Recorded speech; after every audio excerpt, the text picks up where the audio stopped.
Ama yüce dağ başına da gene bugün çadır açarım.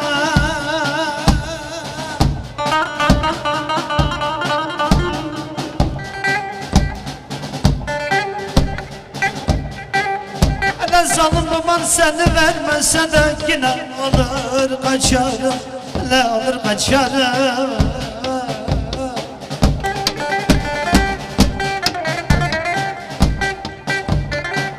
Söyle zalim, bu dünyada ben sensiz ne nasıl yaşarım, ne nasıl yaşarım.